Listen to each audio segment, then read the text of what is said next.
Bienvenue aujourd'hui pour un nouvel épisode de Lift Talk qui sera un épisode hors série en vidéo. Aujourd'hui, je suis à Annecy en compagnie de Denilson et Merig. Donc déjà, Denilson, on est où là? Parce que c'est un cadre un petit peu particulier et professionnel. Est-ce que tu peux nous en dire plus? Bien sûr, du coup, vous êtes à Annecy. Déjà, merci d'être venu. Et vous êtes à Mété précisément. Du coup, j'ai ouvert un studio de podcast avec deux copains à moi. Donc, c'est un concept studio avec du coup du podcast, création de contenu, photo, vidéo et musique. Et un petit côté mode pour développer ma marque de vêtements. Ouais, donc c'est quoi ta marque de vêtements d'ailleurs? TBIB, Ok. pour l'instant. Il y a un autre truc qui va arriver, mais j'en dis pas Ok, plus. J'en dis pas plus, d'accord. j'en dis Ah pas plus. ouais, il J'ai est pas le droit, dans j'ai pas le droit, j'ai pas le le droit. turfu, C'est déjà trop tôt notre là. ami. Ok, ça Il m'a marche. trop dit. Et du coup, toi, Merig, qui est aussi présidente d'une association que tu vas nous présenter. Alors moi, je suis président de l'association Annecy Street Event. Elle existe depuis 1 an et demi. Et le but principal de l'association, c'est organiser des événements, des compétitions de street workout. Donc du set and rep et du street lifting, en gros. Ok, d'accord.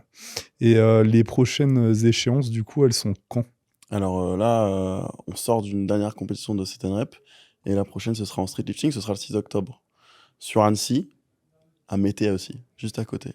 Ok. Voilà. Et est-ce que tu peux nous en dire plus un petit peu sur le format qui est assez atypique? Et bah alors on est sur le street lifting classique, donc 4 mouvements. Ça bougera pas. Mais vu qu'il y a quelque chose qui est arrivé dans la discipline récemment, qui est le score RIS, RIS, on va mettre un classement par équipe en place, équipe de 3 athlètes. Donc ça va être très simple, il suffit d'additionner les résultats des athlètes pour avoir un classement global des équipes. Donc ça permet de rajouter un petit truc en plus.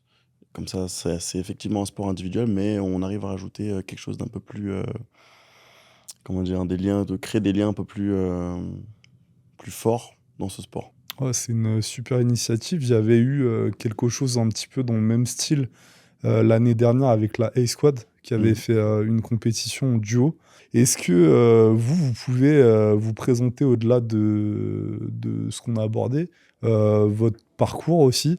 Parce que moi, ce que je trouve intéressant là aujourd'hui, c'est qu'on est 3 intervenants avec des visions, des parcours différents et des directions aussi. C'est-à-dire que Denilson, moi je le connais bien, mais on vous expliquera pourquoi après. Et du coup, qui est assez polyvalent, mais plutôt de la musculation au street lifting. Toi, Merik, qui est plus du street workout et qui maintenant migre un peu aussi vers le street lifting. Et moi qui est plutôt spécialisé full street lifting. Donc en fait, on va croiser un petit peu nos 3 visions. Et puis de toute façon, on va aborder des sujets. Et du coup, ouais, j'aimerais que vous nous en disiez un petit peu plus sur vous. Aussi vos objectifs peut-être en termes de perf en tant qu'athlète, etc. Mery, est-ce que Vas-y. tu commencer? Du coup, ouais, j'ai commencé un peu par du volume, beaucoup, donc set and rep, poids du corps. Et je suis vite parti dans l'objectif faire du street lifting. Donc ça fait, j'ai 2 ans de pratique là, ça fait vraiment 2 ans de pratique là. Voilà, j'ai commencé en juin 2022. Et c'était pas forcément la meilleure des idées parce que techniquement ça allait pas. Je me suis vite fait suivre par quelqu'un, heureusement. Et pas mal de blessures parce que en fait j'aime faire trop de choses. J'aime cumuler plusieurs sports différents et ça fonctionne pas forcément tout le temps si c'est mal fait. En l'occurrence, c'était mal fait. Et je suis revenu dans le street lifting. Et là, mes objectifs, moi je dirais, j'aimerais faire de la compétition toujours, ça reste dans mes objectifs, mais peut-être me caler sur du only, plus spécifiquement que du 4 mouvements, parce que typiquement je pratique pas le squat en lourd. J'en fais comme ça pour les autres sports, mais j'en fais pas spécifiquement, donc je peux pas progresser et je pourrais jamais être bon du coup, tant que j'en fais pas, en tout cas ça c'est sûr. Mais voilà, Ça mais se trouve, ouais, t'as un peu de potentiel spécifique, de ouais. squat à 300, tu vois, on sait pas. Hein. peut-être que je loupe tout. Et ouais, mon gars, dommage, ouais, ça se trouve que tu serais le premier à faire 600 de total. On sait pas. Chiant. Voilà. Donc Ok. du coup, objectif only pour moi. Ok, Potentiellement plutôt pool du coup? pool, ouais. Ouais. Voilà. Bon, je confirme. Ok, ça marche. Très bien. Voilà. Et toi, Denilson? Du coup, Tes Denilson Montero. tes objectifs, Ok. c'est quoi ouais, tes objectifs actuels dans un futur plus ou moins lointain? Très bien. Déjà, je suis coach sportif de base. J'ai ensuite créé une chaîne YouTube Du coup, au début, c'était principalement des vidéos autour de la musculation. Et ensuite, j'ai tourné une vidéo avec Baki. Et c'est là où je me suis un peu plus focus sur le street lifting. Et ensuite, du coup, j'ai fait la transition du fitness au street lifting. Et du coup, maintenant, je fais des petits épisodes où je vais voir plusieurs personnes du street lifting et je prends des tips. Merci pour les tips d'ailleurs à tout le monde.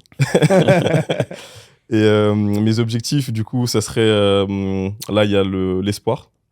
J'aimerais bien y faire. J'ai fait les premiers pas. J'ai fait quelques erreurs, mais ça m'a appris du coup certaines choses. Et du coup, là, j'aimerais bien préparer les espoirs. Et voilà, je vais me concentrer, je pense, que sur ça pour l'instant. Et après, on verra. Mais si je dois parler perf, j'aimerais sortir un gros squat. Un gros squat à ma hauteur. Parce que forcément, les gros squats, maintenant, c'est du 250 minimum. Et ouais, j'aimerais bien sortir un 220. Après, on verra. Et un petit 80 en pull-up. Ah ouais. Ouais. T'avais fait combien, toi, aux espoirs, justement, sur les 4 mouvements? Les 4 mouvements, alors, muscle up 15, validé. En sachant que je faisais pas de muscle up. Et franchement, j'étais assez content. Ouais. Ah ouais? Ouais, Ok. C'était très mauvais techniquement. Ouais, Une semaine avant, c'était très compliqué. C'était très compliqué, ouais. Ah Une ouais? semaine- Une semaine Ah avant? ouais, Vraiment, c'était vraiment. c'était chaud. C'était très très chaud. Putain. Et après, je sais pas ce qui s'est passé. Ah ouais. Je crois qu'ils m'ont dit, ouais, t'es nul. Moi, j'ai dit, ok, je suis nul. Ah ouais, je suis nul. Et du coup, pull-up, j'étais en chin-up à l'époque, Ok. à 70. Et dips, 100 kilos, du coup, validé. 112 no reps. Ok. Je pense dû à mes hanches. Enfin, je pense. Dû à mes Ouais, hanches. c'est sûr. amplitude de hanche. Ok. Ouais. Et ensuite, squat, j'étais à 185, mais j'aurais pu aller chercher un peu plus. Puis même, Ok. j'avais pas forcément de technique au niveau du squat. Comme j'ai dit, j'ai fait de la musculation avant. Et quand on va chercher en musculation, c'est pas les mêmes. On va pas chercher la performance. Ça veut dire que tu mets ta barre à 100, 120 kg grand max et tu vas chercher l'hypertrophie. Donc, c'est pas les mêmes choses. Et du coup, là, j'essaie de travailler ma technique histoire d'évoluer. Et justement, comment tu l'as abordé cette première compétition et qu'est-ce que ça t'a apporté, toi? Est-ce que tu as eu des déclics? Tu t'es dit, bon, voilà, moi, c'est bon, maintenant, je veux faire du street lifting, c'est mon sport. Parce qu'au final, c'est très récent pour toi. Ouais. Et qu'est-ce qui t'a fait basculer, tu vois? C'est quoi, en fait? C'est l'ambiance? C'est les gens? C'est quoi? Premièrement, c'était le fait que j'ai une compétition. Moi, j'ai besoin d'être stimulé. En musculation, j'aime bien le bodybuilding, etc. Mais c'est sûr et certain que j'allais jamais faire une compétition de bodybuilding. J'ai besoin d'avoir un truc, de me dire, OK, là, je m'entraîne pour ça. Là, j'ai une séance dans quelques mois, il faut que je sois chaud. Donc, premièrement, c'est ça. Et ensuite, c'était vraiment ouais, l'ambiance. L'ambiance, elle est pas mal. Dans tous les sports de force en général, il y a une certaine ambiance. Là, les premiers pas que j'ai fait, franchement, il y avait une ambiance de folie. Ils avaient organisé quelques mois avant une compétition que j'ai participé également. Et pareil, c'était cool. Et en fait, j'aime bien cette petite ambiance où, vas-y, allez, on va chercher, on va tous ensemble, tu vois. Même si on est, entre guillemets, là pour chacun dans son coin, et ben au final, on est tous ensemble et ça, c'est lourd. Ouais, c'est le fait d'être une communauté, une petite Ouais, communauté exactement. soudée, Ouais. comme on en parlait en off, là. Ouais. Ok, ça marche. Donc Et là, même en musculation, c'est ce que j'ai essayé d'amener avec Ok. des événements que j'avais fait, donc c'était pour ça aussi ok, ouais. que je me suis dit, ok, street lifting, c'est pour moi. Et t'avais fait combien de total là au premier pas? En réalité, je me rappelle plus, je crois que c'est 360. 360, ouais. 360. Et là, tu vises au moins 400? Ouais. Ouais, Ouais. ok. Ouais, ce serait Ok. bien. Ouais, ce serait bien. Parce que, de toute façon, ok. en dessous, je pense que ça rentre pas. Ouais, bah Non. en fait, faut voir. Ce qui se passe aux France. Comment? Faut voir ce qui se passe aux France, je pense, là. Ouais, mais je pense pas qu'ils seront déterminés par rapport aux France, les minima pour les espoirs. Oui. Ça sera vraiment un truc qui sera dissocié. Après, normalement, du coup, ça sera mi-octobre, de ce que j'ai entendu Ouais, on parler. sait pas trop encore, je crois. Et du coup, je pense ils communiqueront là-dessus assez prochainement. Ok, d'accord. Donc, espoir prochain. Ok, ça marche. Et Prochaine toi, séance. tu m'as dit tu veux faire finale rep un jour. Moi, j'aime bien les challenges. Après, c'est vraiment. Faut pas se voler la face aussi. Il y a du très gros niveau. Moi, j'arrive un petit peu en retard, entre guillemets. J'arrive que maintenant. Et j'ai encore plein de lacunes techniques à travailler.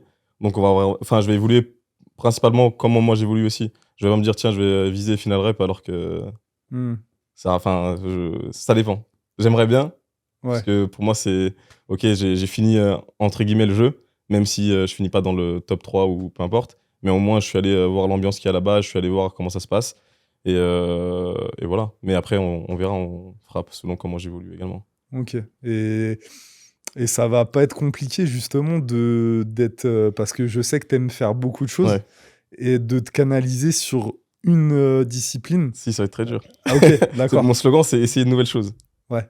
Donc oui, ça va être très dur, mais je serai faire la part des choses. Ok. On compte sur toi du coup et on se donne rendez-vous. Si lui, il m'appelle pas pour faire Final l'Aerox ou quoi rep que ce soit. là. 2026, un truc du genre. Ouais, c'est ça. Ouais, c'est ça. Et il Ok. veut que je fasse l'Aerox avec lui, mais je veux pas le faire. C'est mort. Mais il Laisse-moi le tranquille. fera après, il est pas au courant.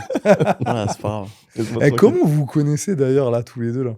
Comment on se connaît? Et bah. À la salle. Et ça, la salle, Ok. ça crée des liens et tout, Ouais. c'est cool. Parce que vous vous entraîniez dans quelle salle? Ah, au Ah ouais, Honor. Ouais, au Honor d'Annecy, ouais, parce que Ok. du coup, il coach là-bas aussi, Denison. Exactement. Ok. Et bah, nous, on se traîne là-bas. Et le C'est groupe, comme ça qu'on... le groupe de Annecy Street Event s'entraîne à Honor Annecy pour la plupart. Ok. Donc ça fait un gros groupe et du coup, il nous a rejoint. Et toi, Méric, t'es aussi coach? Non, du tout, du tout. Ok. Non, du T'es tout. président de Pas l'asso encore, et président de t'es l'association. athlète quoi. Ouais, je suis Ok. athlète, ouais. Ça c'est marche. Ouais, pas Parce encore. qu'il y a une grosse communauté dans le street, je trouve, à Annecy. Bah, on a du mal à les trouver, mais quand on les cherche, Mm. on les trouve. Ouais. Ouais, parce que je sais pas où vous êtes entraîné à Fitness Park, j'imagine. Ouais, et aujourd'hui on en a vu un qui avait fait justement la FNSL Grand Ouest. Ah, c'est Mathis. Ah, Alexandre, je Alexandre. crois. Ouais, Ouais. Alexandre. Ouais, bah, on est monté avec lui à Altrich, Alkirch. Ouais. Alkirch, c'est ça qu'on dit. Au début mai. Mhm. Voilà, il y a quelques athlètes, ils sont 6 ou 7 sur le fitness park que vous entraînez. Ouais. Et, mais voilà, mais sinon, ouais, il y a une petite communauté qui commence à se créer.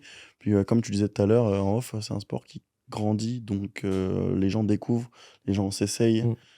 Moi, je le vois un peu Et- comme le power. Tu sais, Ouais. au début, on voyait les gens regarder bizarre et Mm. qu'est-ce qu'ils font. Et au final, aujourd'hui, il y a une communauté de fou. Ouais, mais ça, tu vois, ça, c'est lié aux réseaux sociaux. Parce que le power, c'est à 40 ans. C'est pas récent, ça va à 10 ans, tu vois. Ouais, Mais c'est juste grâce aux réseaux sociaux, mais là, les du gens coup- ont découvert. Ouais, Ils se ben- sont dit, on y va, c'est parti. Ouais. Bah, pour moi, le street lifting va faire la même chose. Ah oui, c'est Tu sûr. vois, ça existe depuis un petit moment, parce que j'ai vu des vidéos qui dataient de je sais pas combien de temps. Et là, seulement depuis une année, je pense, où on en parle de fou, tu vois. Ça fait Petite année, 2-3 je pense. ans, ouais. Ça fait combien de temps, toi, t'es dans le contenu? Dans la création de contenu 2022. Ouais, ok, Ok. ouais. Donc Ouais, donc, ça fait ouais. 2 ans Ouais. pile. Ok, ouais, tu vois, donc c'est ça. Hein. Et ouais, je trouve que là, en fait, dans la forme finale, là, on y est en fait, parce que ça, c'est un petit peu dérivé du, comment dire, 7N rep lesté. Mhm. Et puis après, pour Ça serait faire sous forme de 1RM. Mais donc, ok, ça marche. Merci pour ces présentations bien complètes. Et du coup, on va rentrer un petit peu dans le cœur des discussions aujourd'hui. Et je vais commencer peut-être par Denison. Pour toi, c'est quoi le parcours classique d'un coach en fait? Genre pour toi, un bon coach, qu'est-ce qu'il doit faire? Par quelle étape il doit passer Mhm. pour ensuite être compétent dans son domaine? Et là, on parle de street lifting.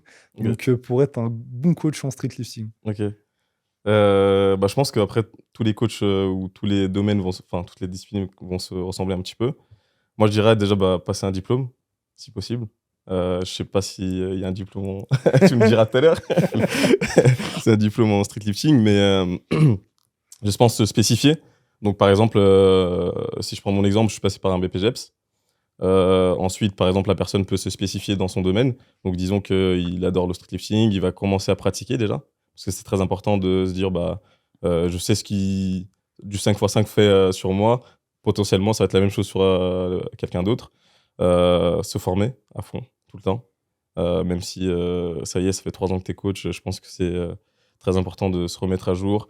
On a toujours des nouvelles informations, toujours des petites choses qui vont changer et que du coup, on va pouvoir moduler selon ça. Donc, ouais, pour moi, principalement, s'entraîner. Déjà, un coach qui s'entraîne. Parce qu'il y a plein de coachs qui, du coup, sont coachs. Ils ont plein de, comment dire, ils ont plein de théories, mais du coup, pas trop de pratique. Et pour moi, c'est limite 50-50, je dirais. Mm. Même, je mettrais un peu plus de pratique.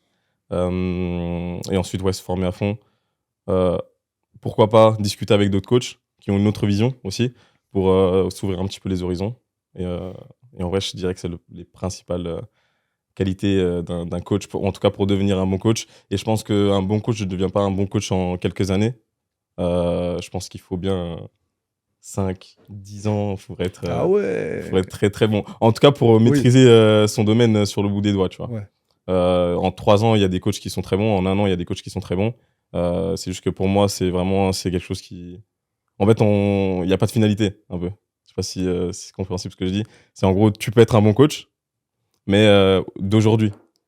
Et ensuite, Ok, au fur et à d'accord. mesure, tu dis, Ok. OK, j'ai encore une autre compétence et Ouais. devenir meilleur, ainsi de Ok. suite. Ouais, parce que on va dire que certains peuvent s'estimer comme des top coachs et en Ouais, réalité ne le sont pas parce que ils ont une vision un petit peu exactement, étriquée du étroite. truc et Ils après savent plein quand de ils choses. s'ouvrent, ils se Exact. disent ah mais en fait En fait, je je savais connais pas ça, rien ça, ça, quoi. ça. Ouais, Exactement. ok. Et Bah, et ça c'est intéressant en fait que tu le dises parce que moi il y a un phénomène que j'observe dans le streetlifting là actuellement ces derniers mois, c'est qu'il y a beaucoup de gens qui donc sont coachs en streetlifting un petit peu du jour au lendemain et sans vraiment une expérience derrière, mais même parfois autre que le streetlifting. En fait, ils connaissent que ça, c'est ça. ils ont fait que ça, C'est là où ouais, et pour moi, ils n'ont pas une vision globale. C'est beaucoup trop spécifique. c'est ça que je veux Et dire. en fait, il y a plein de trucs où ils passent à côté, je trouve. Exactement. J'exagère peut-être avec mes Ouais, 5-10 ans, mais en gros, pour moi, il faut vraiment explorer ouais. plein de choses, parler à plein d'autres coachs qui vont dire ah, moi, je pensais comme ça, enfin, moi, j'utilise ça comme ça, ce protocole pardon, comme ça, comme si. Et en fait, tu dis, OK, bah, je vais peut-être essayer ou alors peut-être Ouais. ouvrir un petit peu mes horizons, voir ce que ça donne, quoi. Ouais, c'est ça, parce que en fait, quand tu commences directement sur du trop Mm, spécifique, bah, en fait, tu passes à côté de tout le général qui est exactement. hyper important. Ouais. En fait, c'est comme une maison, quoi. Tu construis les bases.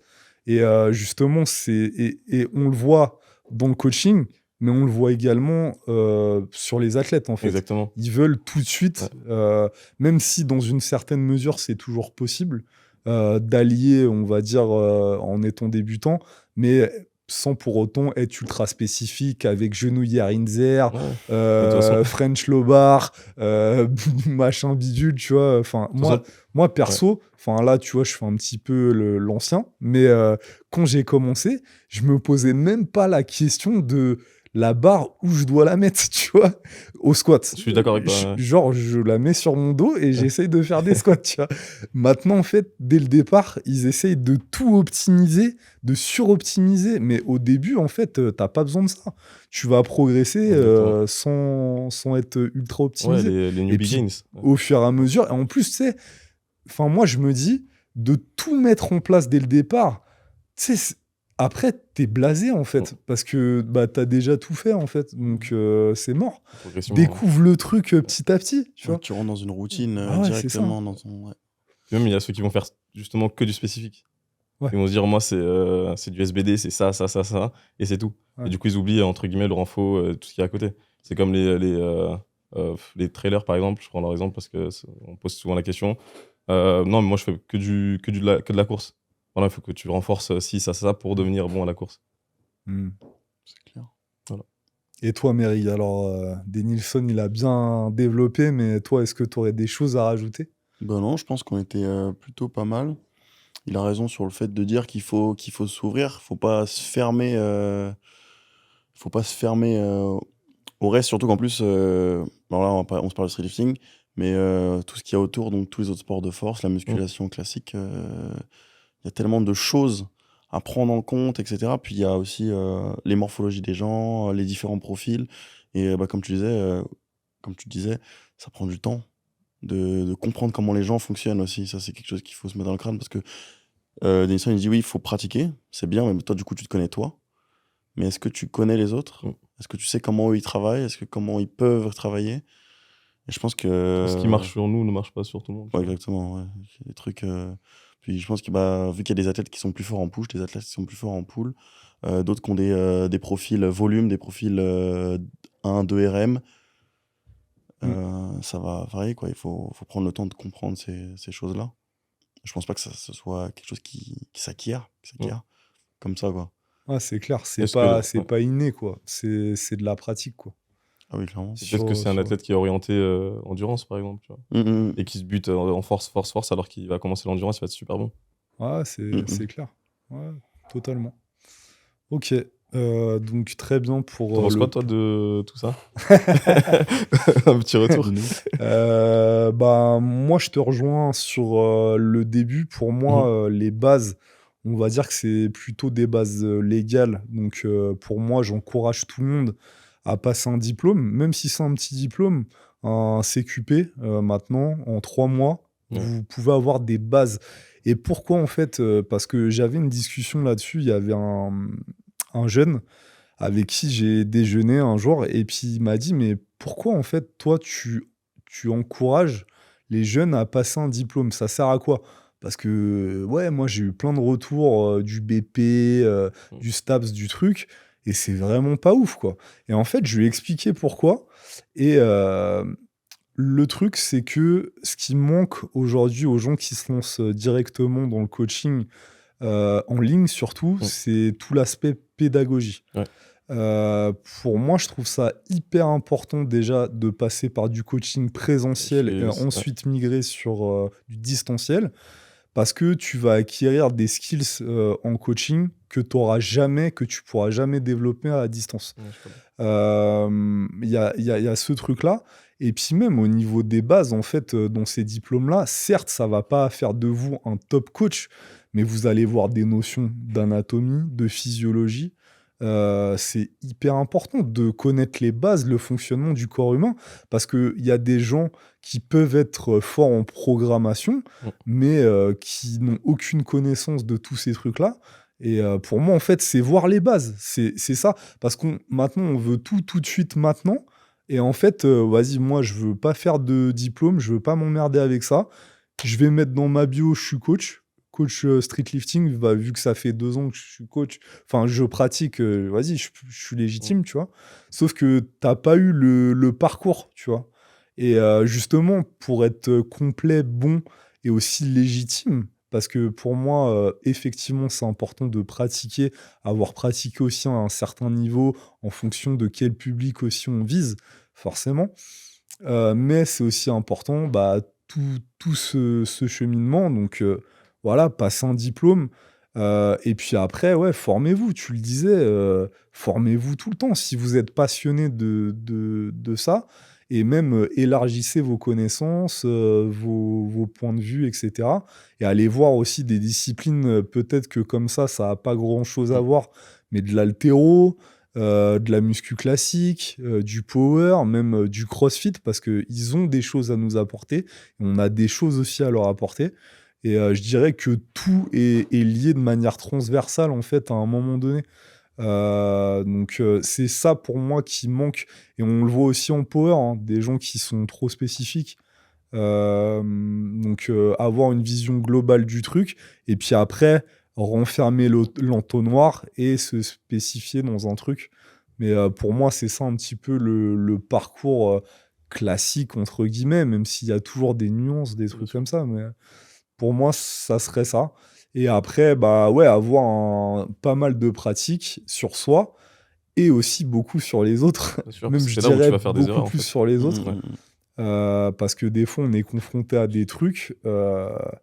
Au début, quand on débute, c'est chaud, quoi. Parce qu'en fait, on l'a pas, nous, vécu à travers notre pratique. On essaye de voir un petit peu aussi bah, toutes nos connaissances qu'on a acquises et tout. On n'arrive pas non plus à trouver de solution. Et en fait, bah, ça va être des tests, des choses comme ça. Ça va être des choses de manière un petit peu empirique et pas trop, justement, théorique. Et ça, bah, tu l'acquiers que sur le terrain, en fait, hein. Exactement. Donc voilà. Ok, donc intéressant cette première question. Et justement, bah, j'avais la deuxième, j'avais la deuxième question. Euh, Qu'est-ce que vous direz aujourd'hui à des gens, parce que là on est en plein dedans, qui nous disent ouais mais moi je connais plein de gens, ils ont le diplôme mais c'est pas des bons coachs. Sauf que moi, je connais beaucoup de gens qui n'ont pas le diplôme, qui sont aussi des très mauvais coachs. Et j'en connais plus qui n'ont pas le diplôme et qui sont mauvais coachs que des gens qui ont le diplôme et qui sont mauvais coachs. Je sais pas si je suis clair, mais je pense que vous m'avez compris. Et du coup, ouais, qu'est-ce que vous avez à dire à ces gens-là? Parce que, tu vois, moi, je prends une analogie. C'est que, tu vois, moi, le week-end, j'aime bien faire de la pâtisserie. Je suis pas pâtissier, tu vois. Ouais. Et je trouve que le coaching, maintenant, c'est vachement comme ça. Je me suis fait coacher. Ouais, j'ai coaché 2-3 potes. Vas-y, c'est bon, je suis coach. Tu vois. c'est pas ça. C'est bon, Ouais, je suis coach. Et il y a la pédagogie, comme tu disais aussi. Bah ouais. Il y a comment tu vas te comporter avec les clients, comment tu vas analyser ton client. Il y a plein de choses à prendre en compte. Et je pense qu'il n'y a pas vraiment de bon ou de mauvais coach. C'est, comme je t'ai dit... Ça, c'est un sketch, ça. C'est le Non. sketch des inconnus, ça. Non, mais pour moi, en gros, ça dépend vraiment. Encore une fois, peut-être qu'il est spécialisé dans quelque chose et qu'il va te conseiller comme il connaît, lui, le corps humain, comme il connaît sa spécificité. Et il va te conseiller selon ça et non selon ta spécificité à toi. Par exemple, si lui, c'est un coach, c'est un préparateur physique, il entraîne toute l'année des rugbyman et que là, il va me dire, vas-y, on va faire de la force. Ok, il va réussir à te conseiller. Mais peut-être que les tractions qu'il lui va faire à ses rugbyman, c'est pas le même que toi tu vas faire. Donc, je pense qu'il y a aussi...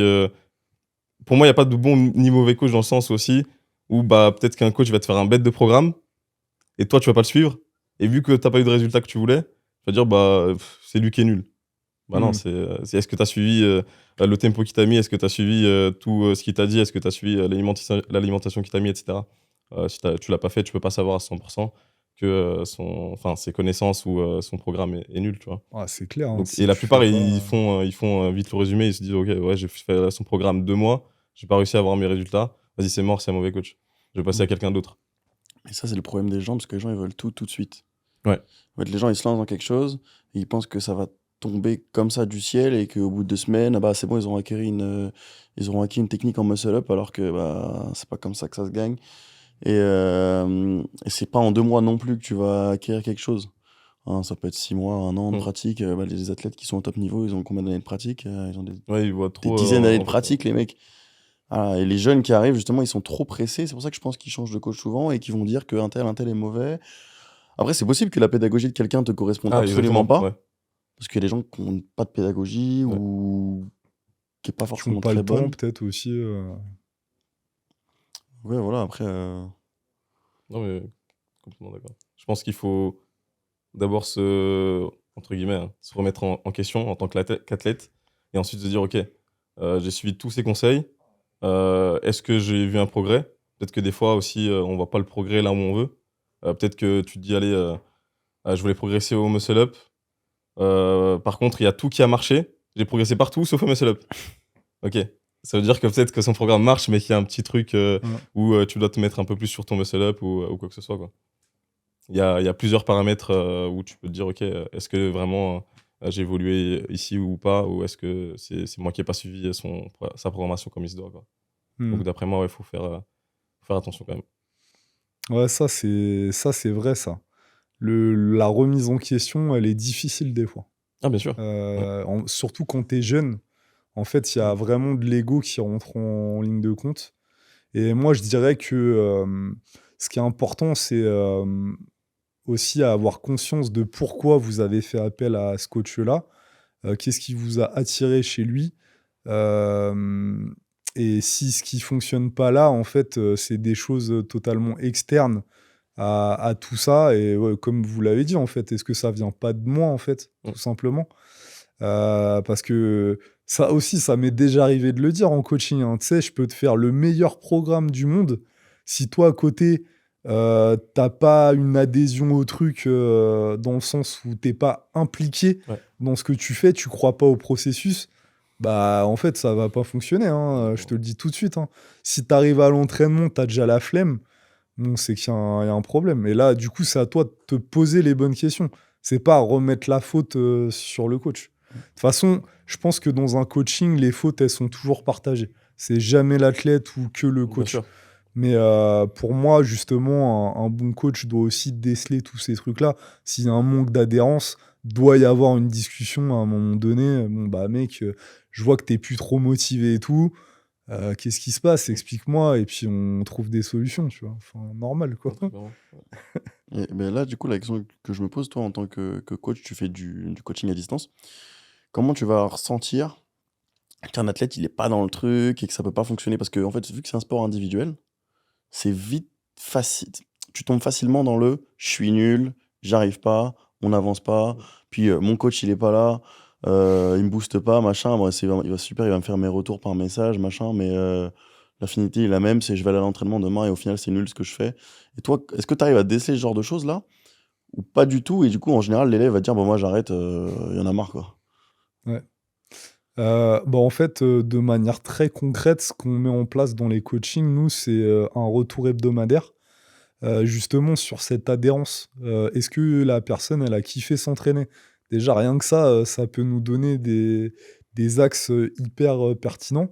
Et si c'est pas le cas, bah, lui poser tout de suite la question, en fait. Pourquoi t'as pas aimé t'entraîner la semaine dernière? Et puis là, voilà. Et puis même au-delà de ça, si la personne, elle se voile un petit peu la face, elle veut vous faire plaisir, elle, mec, c'est bon. Si, elle aime bien s'entraîner. Mais en fait, vous, à l'entraînement, vous voyez qu'elle est mollassonne, elle a pas d'intention dans les mouvements et tout.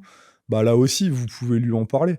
Mais après, le truc, c'est que vous faites votre taf. Oui. Et puis, il y a des gens, ils vont pas vouloir vous dire. En fait, vous avez beau faire tout ce que Mhm. vous voulez, voilà. Donc, mais ça, je pense que ouais, bah, c'est sûr, un coach, il doit le voir. Il doit le voir et il doit rester qualitatif là-dessus parce que je pense qu'en coaching aussi, ce qui est important, c'est de fidéliser la clientèle. C'est pas intéressant d'avoir des mecs pendant 2 mois. Et Mhm. puis même, je dirais que le coaching, c'est un investissement que on fait, nous, en tant que coach, sur les athlètes, de temps, d'énergie, etc. Et nous, on a tout intérêt, au-delà d'un aspect financier, de les garder. Ouais. Parce que ça sert à quoi? Je te coach 6 mois, Oui. ça sert à Effectivement. rien, tu Oui, vois? oui. Moi, l'objectif, c'est qu'on construise un truc, qu'on fasse des compètes ensemble, etc. C'est pas de te coacher juste pendant 6 mois, ça m'intéresse pas. Ça, Ouais, c'est clair. donc voilà, quoi. Je prends mes notes.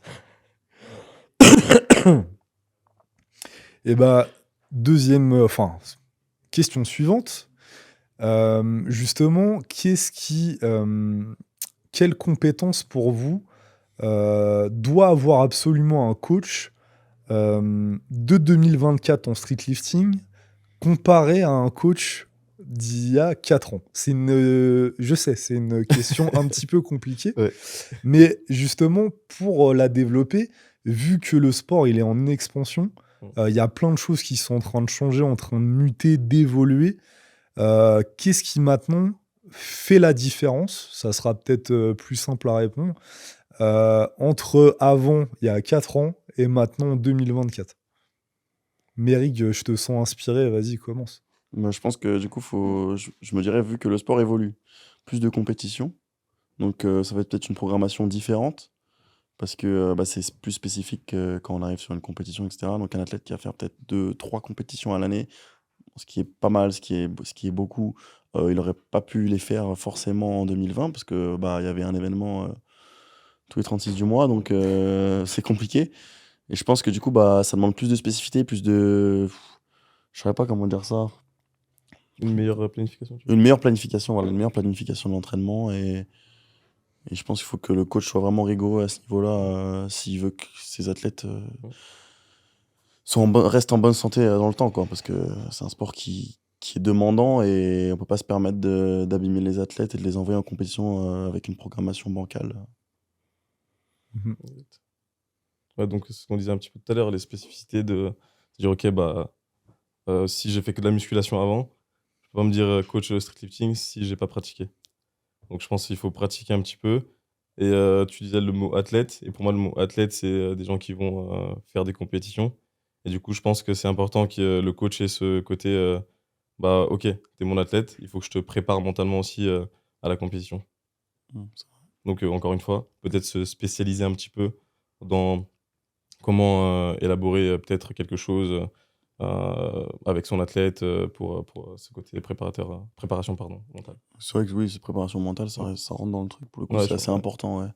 Parce que bah, tout le monde est différent quand tu fais de la compétition. Je pense qu'il faut créer cette connexion aussi avec ton Exact. athlète, tu vois, Ouais, pour ouais, qu'il se sente carrément. confiant et qu'il se donne à fond lors des compétitions. Ok, très bien. Peut-être une autre question qui va s'adresser plus à Denilson. Qu'est-ce qui aujourd'hui, on va dire, te freine, entre guillemets, ou te limite plutôt, dans le développement de ton business de coach en street lifting? Ah, ça tient qu'à moi. Ouais. En gros, moi, j'aime bien être légitime quand je fais quelque chose. Donc là, c'est tout récent pour moi que j'ai commencé le street lifting. Et je pense que j'ai encore plein de choses à apprendre. Je vais encore voir plein de gens et à chaque fois que je vais voir des personnes, j'apprends. Quand je m'entraîne avec eux à la salle, ils me checkent et puis ils peuvent m'apprendre des choses. Donc je me dis, ok, je peux apporter quelque chose à la communauté du coup qui passe du fitness au street lifting parce qu'il y a plein de choses, je pense, à rajouter lorsqu'on passe. On peut pas juste se dire, ok, bah, let's go, je m'envoie en street lifting. Il y a des spécificités à inclure dans ton entraînement si tu veux vraiment devenir fort. Euh, donc je pense que voilà, ce qui me freine principalement aujourd'hui, c'est ça. Donc je pense que j'ai envie d'acquérir encore un peu plus de compétences pour me dire vraiment, ok, là je suis coach street lifting, let's go. Et également, encore une fois, me former vraiment sur des mouvements spécifiques. C'est 4 mouvements certes, mais il y a des manières encore une fois, techniques, etc., de le faire. Donc j'ai vraiment envie d'apprendre à fond là-dessus. Mais je peux quand même me considérer, on va dire, comme étant bientôt coach street lifting, vu que je suis en train de faire le pas petit à petit, la transition. Et donc, je pense que je peux aider les gens qui veulent du coup passer de la musculation vers le street lifting parce que j'ai dû développer certaines compétences qui m'ont aidé enfin, à faire du street lifting, du coup. Comme l'explosivité, certaines choses qu'on ne développe pas forcément en faisant que de la musculation. Ok, super. Très bien. Et toi, Méric, justement, toi, alors ça sera peut-être plus général, mais qu'est-ce qui te limite, par exemple, dans l'expansion de ton association aujourd'hui? Les finances. Est-ce qu'on Ouais. parle argent là? Est-ce qu'on Facile. parle argent? Alors, aidez-nous, on est en galère. Non, ouais, non, c'est financièrement, ça coûte un bras, hein. C'est un sport qui Mm. coûte cher. Le matériel de musculation post-Covid, période Covid, ça a Ouais. explosé. Les prix sont restés les mêmes, mais ont encore plus grimpé. Donc, bah, les petites associations, les petites entreprises, elles en pâtissent. Après, on essaye de faire les choses pour qu'on ait du vrai matériel, pour que l'expérience athlète soit incroyable. Le mec vient et en fait, il a kiffé. Il s'est pas retrouvé à faire du squat sur une barre d'haltéro avec des bumpers. Parce que ça, c'est drôle de minutes. Donc là, on est en train de mettre les choses en place. Voilà, on investit financièrement, on investit du temps, on essaye de nouer des liens, on crée des contacts avec des gens qui peuvent nous aider. Et ça avance tranquillement. Mais ouais, moi, je dirais que c'est ça. C'est ça, c'est pas le manque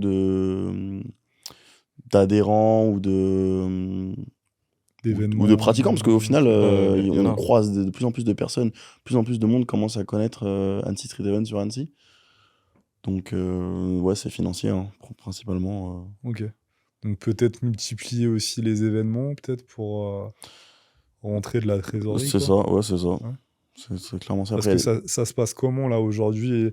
Les gens, ils doivent payer un droit d'entrée pour les compétitions ou ils payent une licence à l'année? Ça se passe alors, comment? bah, en fait, on peut pas se permettre de faire ça parce que du coup, on n'a pas pour but d'être une fédération. Euh, Donc, bah, on leur rapporterait rien, ces gens-là. Qui, contrairement à la FNSL, est une fédération. Donc, comme tous les sports, tu cotises pour ta fédé. Donc, du coup, oui, les athlètes payent un droit d'entrée sur les événements. Puis après, nous, les membres de l'association, ont payé une cotisation, une adhésion à l'année. Donc, ça, c'est nos rentrées d'argent, en gros. Et voilà, donc bah, plus on fait d'événements, plus il y aura d'entrées d'argent. Mais après, il y a des événements qui coûtent beaucoup plus cher que d'autres. Et là, on sent qu'au niveau de la trésorerie, faut se serrer un peu les fesses, quoi. ouais, le street lifting, ça coûte C'est plus cher. coriace, hein, ouais. Mais bon, c'est pas grave, c'est ce qu'on aime, donc on se donne les moyens. Ok. Est-ce que votre matos, vous allez le mettre à disposition à On Air Annecy ou Alors, tu peux nous en dire alors pas Honor Annecy, mais là, il y a quelque chose qui est en pourparlers en ce moment pour potentiellement une ouverture de salle de force / streetlifting sur. Annecy. Ouais, c'est Oui. pas Annecy, mais bon, c'est toujours dans le secteur aux alentours. Voilà, donc c'est en cours, c'est en pourparlers. Et de toute façon, vous verrez sur notre Instagram à partir du moment où ce sera validé. J'ai bien fait de venir, j'ai des infos Voilà. avant tout le monde. Ok. Donc voilà. Ok, d'accord. Très bien. Je passe maintenant peut-être à la seconde partie de ce podcast. Et je vais vous poser une question assez... Parce que ça, j'aime bien, parce que ça en dit long après. C'est quoi les 3 athlètes aujourd'hui qui vous inspirent le plus? Ça peut être en street et ça peut être dans d'autres trucs. Méric, je suis sûr, il va nous sortir des mecs qui font des Ironman. Oh. En street, moi, il y aurait Raoul, Everyday Training. Et Ok. Aubin, pour moi, c'est 2 gros athlètes assez aberrants. Ok. Mais en fait, en street, on peut en citer tellement. Des mecs qui sont déterminés et qui s'entraînent tout le temps. Là, je pense à Captain, Lilia. Lilia, Et ouais. Lilia. Pauline. Il y en a énormément, en fait, des athlètes qui se donnent les moyens. Et ça, c'est ce qui hype. Mais là, moi, je te donnerais 2 athlètes. Ouais, ce serait Everyday Training et Aubin, pour moi. Mm. Et un 3e qui serait pas de cette discipline-là, ça toucherait plus le triathlon en vrai. Alors pour moi, c'est un influenceur plus que chose, mais pour moi, Bazinga, c'est Ok. un mec qui se la donne et qui se donne les moyens, qui s'est toujours donné les moyens, quelle que soit la discipline. Donc, Ok. Il voilà. va donner Bazinga aussi. Ah non, je vais pas dire ça, mais je suis d'accord. Ah je ouais suis assez d'accord. Ouais. Ok. Il est un peu. Après, bien sûr, c'est aussi notre travail qui nous permet, etc. Mais il arrive un peu à bien s'organiser. Et il est fort, Mm. endurant. Il Il a tout. Ouais. Donc, Quel homme. aujourd'hui, je peux pas encore choisir, tu vois. Mais non, ça aussi, il est très bon. Il est très bon. Ok. Et toi, alors, Denilson? Bah, moi, dans le street, du coup, je dirais Baki Ludo. Parce que déjà, c'est principalement grâce à Baki, entre guillemets, que j'ai commencé le street, mais j'aime bien le personnage. Même s'il donne pas trop de nouvelles sur les réseaux. Petit appel, Baki. si tu nous écoutes. Ludo, parce que j'aime bien ce côté un peu street qu'il a. Et puis même ses perfs, pour sa morphologie, etc., c'est assez impressionnant. Et après, sinon, je dirais un boxeur, moi, c'est Floyd. Ok. Floyd Ok. Mayweather, c'est un ancien boxeur. Ouais. Un très Ok. bon, et j'aime bien aussi son petit côté un peu, on va dire qu'il se la pète, mais il peut se la péter. Parce Ok. qu'il est très très bon, et même sa mentale, j'aime beaucoup. J'aime beaucoup Ok. si vous connaissez un petit Floyd. Mais c'est Ouais, très, c'est très un bon. showman de fou. Ouais. Mm. Ok. Voilà. Et toi? Parce Euh, qu'aujourd'hui, peut-être, enfin, peut-être dans d'autres sports, mais peut-être pas dans le street. alors ouais, là, du coup, j'avais dit sportivement. Mm. Et c'est vrai que sportivement, pour moi, c'est toujours compliqué de répondre. Ouais. Oui. Parce que moi, au sein de ma team, il y a beaucoup de gens qui m'inspirent. Je l'ai créé pour ça, d'ailleurs, la team, pour me créer un environnement. Mais ouais, je dirais, par exemple, Enzo, moi, c'est un mec qui m'inspire, malgré le fait que il ait 21 ans, c'est un gamin, mais il est déter et tout. J'aime bien son parcours. Bon, je vais pas raconter toute sa life, mais du coup, des fois, tu sais, le fait d'avoir vécu des choses un petit peu dures, ça crée une énergie, une rage. Et je trouve que c'est un truc qui est présent chez un petit peu tous les champions, ce Je truc-là. suis d'accord, ouais. Et ça, j'aime bien. J'aime bien, tu vois. Ouais. Et tu sais, le mec qui est trop dans un cocon, Mhm. dans un truc et tout, je sais pas, il va moins m'inspirer. Bah, on le voit beaucoup dans les sports de combat. Ouais. Genre les grands champions, c'est ceux qui sont passés par des favelas, des trucs bizarres, ils se sont fait abandonner, et après, en fait, t'as l'impression que quand ils montent sur le ring, ils évoquent Ils ont cette rien à rage-là, perdre, tu genre. vois. Ouais, voilà. Ouais, c'est ça. Du coup, moi, ouais, ça serait plutôt des gens comme ça.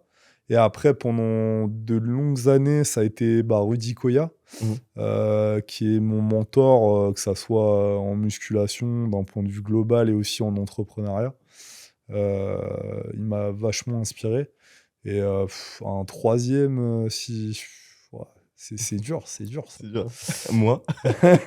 Non, non, pas Non, du toi, tout. quand je dis toi, je disais toi, moi-même, tu vois, peut-être tu t'inspires. Non, non, non, non, pas du tout. Il y a qui d'autre dans le street lifting là? Ouais, il y en a tellement Ouais. maintenant. C'est trop compliqué, de Ah toute ouais, façon. c'est chaud. Non, après, Corentin aussi, qui est dans la team, il m'inspire de fou. Alors pareil, lui, là, c'est atypique, il est dans des études de droit, donc il taffe vachement et il arrive malgré tout à allier sa vie d'athlète et financièrement aussi, des fois c'est compliqué et tout. Il arrive à gérer tout ça, à avoir la rage à chaque fois pour aller plus loin et tout. Et c'est un mec qui, de base, en fait, moi, les mecs qui m'inspirent le plus, c'est pas les mecs qui sont doués. C'est justement à Mhm. l'inverse. C'est les Mhm. mecs qui ont charbonné. Ouais, je vois. Et même à la limite, pas ceux qui ont atteint les sommets, parce que quand t'es pas doué, c'est très dur. Faut avoir ce truc, quoi. Faut avoir ce talent, comme on dit. Mais donc, ouais, ça m'inspire beaucoup parce que le mec, je te dis, charbonne de fou malgré les cartes qu'il a. Et il arrive à faire des trucs superbes. Et je lui ai déjà dit, donc il sait très bien. Donc, ouais, voilà, j'ai dit mes trois, moi. Ok. Ok, du coup, je vais un petit peu conclure le podcast et je vais vous poser peut-être une dernière question. Qu'est-ce que vous voudriez voir dans les années à venir? Qu'est-ce que vous voulez qu'on mette en place? Quand je dis on, c'est la communauté, pour faire évoluer ce sport et le faire passer à un autre level encore là. Parce que là, on voit, je pose la question parce que pour moi, on est dans un moment charnière où là, on est sur un pic et en fait, faut qu'on fasse des trucs. Parce que si on fait rien, je dis pas qu'on fait rien, on fait déjà plein de choses. Mais je pense qu'il faut encore faire d'autres trucs parce que sinon, en fait, ça peut redescendre. C'est un petit peu ma crainte. Mhm. Et du coup, vous, quelle idée aurez-vous pour justement pallier à cette potentielle redescente? Et bah, moi, je te dirais que, comme dans tous les autres sports, il faudrait réussir à fédérer le street lifting. Donc, alors, maintenant, nous, on fonctionne avec le système d'équipe. Donc, c'est pas des clubs. Mais il faudrait que ça garde la même logique, ça reste des équipes, mais il faudrait que faut que c'est un lien avec la FNSL. Faut qu'il y ait quelque chose qui soit relié. En fait, quand tu vas faire une compétition à droite, ce soit une compétition qui est validée par la FNSL. Et faudrait qu'il y ait un système de points, quelque chose qui se mette en place pour que le sport devienne plus. Bon, ça c'est moi avec mes idées un peu trop, un peu grandes, mais ouais, faudrait que, par exemple, nous, on est organisateur sur Annecy, mais il faudrait qu'on soit lié à la FNSL en fait. Il faudrait que quand les adhérents payent une adhésion chez nous, ils ont payé leur licence en même temps. Donc ils sont assurés. Les championnats de France, ça va se passer de manière différente. Là, je sais que la FNSL qui essaye de mettre en place ces championnats régionaux, en ouvrant, comme vous, euh, des sous-FNSL du coup, Des ligues, ouais. des ligues. Mais c'est compliqué de trouver du staff partout en France, des gens qui sont disponibles, des gens qui veulent se donner. Alors peut-être travailler avec les associations qui existent déjà. Il y a pas mal d'associations qui essayent un peu de se développer. Il y a comme nous, je te dirais que ce serait sur la région sud-est. T'as à Bordeaux, t'as pas mal de monde qui essaye de faire des choses avec les Game of Bomb, tout ça. Après, vous avez dans le Nord. Il faudrait réussir à faire en sorte que tout ça soit fédéré, soit géré par. Faudrait qu'il y ait un boss, quoi. Faudrait qu'il y ait un point central en haut et qui nous dise, ok, cette année, ça se déroule de telle manière, on fait ça, les championnats à tel endroit. Et voilà. Donc toi, demain, Mérig, je te dis, vas-y, faut qu'on ait une discussion avec la FNSL pour intégrer en gros ton assos à l'organisation. Moi, je suis potentiellement ouvert. Moi, c'est pas que je suis Ok. potentiellement, je suis ouvert carrément. Mais oui, justement, bon, du coup, il y a la FNSL, il y a la FNSWC, Fédération nationale de street workout et calisthenics. Bon, C'est le même sport, mais c'est pas le même sport. Mais eux, là, ils essayent en ce moment de mettre des nouvelles choses en place, réunir les associations, que tout le monde se fédère. Il faut que la FNSL fasse la même chose. Je sais que c'est énormément de travail, qu'ils ont d'autres choses à faire, mais ce serait, je pense, le prochain step. Ok. Prochain step pour que le sport...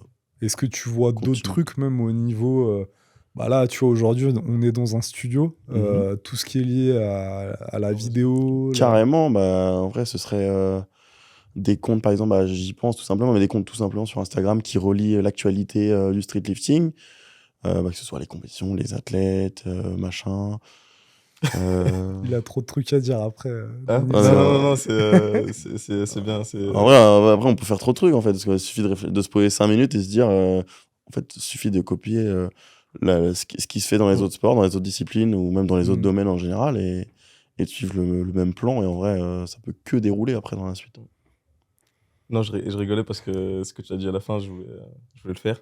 Ah bah. Avec du coup des news sur tout le temps. Et pourquoi je voulais? Donc c'est du passé? Non, je voulais, non, je vais peut-être le faire. Mais peut-être du coup le faire autrement. Mais pour revenir un peu sur ce qu'il disait, je pense que c'est important qu'on collabore pas mal. En fait, que cette sphère street lifting collabore pas mal, nous aide. Enfin, les gens qui veulent créer des événements ou autres. On sait qu'aujourd'hui, il y a FNSL, il y a d'autres grosses têtes, entre guillemets, qui peuvent nous aider pour créer des événements, qu'on soit également légitime auprès des mairies, peut-être. Par exemple, quand on va faire des demandes à la mairie pour créer des événements, pour faire des choses comme ça. Parce que je sais que c'est très dur ici. Mais, Ah ouais? Je te jure. ouais, c'est très dur. Annecy, c'est la ville du sport, Mais, mais juste du trail et du vélo et de la Exactement. course à pied. Ah ouais, ok. Le reste, attends, ouais, c'est bon, cassez-vous. on C'est quoi, enlève street, parce que si le maire il écoute, ça va être compliqué. On le dira pas. Mais ouais, on aimerait bien faire un peu plus de collaboration avec certaines personnes, avec certaines enseignes ou autres pour du coup développer le street lifting. Mais on a des grosses idées pour Ok. l'année prochaine. Mais encore une fois, il va falloir que tout le monde soit chaud et qu'on soit tous chauds, quoi, tout simplement. Mais Je peux pas en dire plus. C'est ça le patron. On est tout chaud, hein, t'inquiète. Ok, bah de toute façon, c'est ce que je vois, moi, avec les intervenants. Il y a beaucoup de gens qui ont des super bonnes idées partout, dans toute la France. Et comme tu dis, en fait, faut vraiment créer des liens. C'est aussi pour ça que je suis là aujourd'hui, hein. Ça sert à ça fait d'une pierre deux coups. Et voilà, de s'associer pour être plus forts tous ensemble, en fait. Même si c'est pas le monde des bisounours, bien sûr. Mais c'est comme ça qu'on grandira. Donc, ok, je suis vachement d'accord avec vous, les gars. Et peut-être dernière petite chose, Denilson, du coup, je m'adresse à toi. On a abordé tout le côté coaching et tout. Et du coup, bah, aujourd'hui, il y a une formation qui existe. Que je dispense à travers Lift Trainer Global, qui n'est pas certifiante d'un point de vue. Enfin, elle n'est pas liée à l'État, on va dire. C'est vraiment une formation privée. Est-ce que tu peux nous en dire un peu plus? Bien sûr. Du coup, c'est tenu par toi, Marco. Oui. Et moi, je me suis inscrit là récemment. C'est ta deuxième vague, je crois. Ouais, deuxième session. Deuxième session. Donc, comme je disais tout à l'heure, moi, j'ai besoin d'être, entre guillemets, légitime. Et de toute façon, j'aime bien me former tout le long de mon processus de coach. Et du coup, là, vu que j'ai fait la transition du fitness au street lifting, je me suis dit que il fallait quelque chose qui vienne m'apprendre on va dire les spécificités que j'ai besoin de savoir au street lifting. Donc, je suis venu chez toi. Pour l'instant, ça se passe super bien. Hâte de découvrir la suite. J'ai pas fini la session, mais pour l'instant, ça passe super bien. Il y a des petits détails qu'on analyse au jour le jour et qu'on améliore au jour le jour aussi. Donc voilà, bientôt diplômé Lift Trainer. Oui. J'espère. Bon teasing, merci Denilson. J'en dis pas plus. Ouais, c'est très bien. Du coup, on peut vous retrouver où, les gars, sur les réseaux? Et bah. C'est là. C'est juste là. Sur Annecy Street Event. Voilà. Et si on veut te suivre, toi, Merig? Et bah, moi, c'est Merig KTN. Ok. Voilà. Et moi, The Body's Black. The Body is Black. The Body's Black, et qui est Denilson, et qui est TBIBTV pour ceux qui veulent aller voir ma chaîne YouTube. Ok. C'est ça qu'il faut aller voir. Ouais. On vous mettra tous les... Merci beaucoup les gars d'être intervenus aujourd'hui. J'espère qu'on se reverra. Et moi, on va dire qu'on va se souhaiter de tous grandir là, cette fin d'année en 2025. Et on se retrouve la semaine prochaine pour un nouvel épisode. Ciao.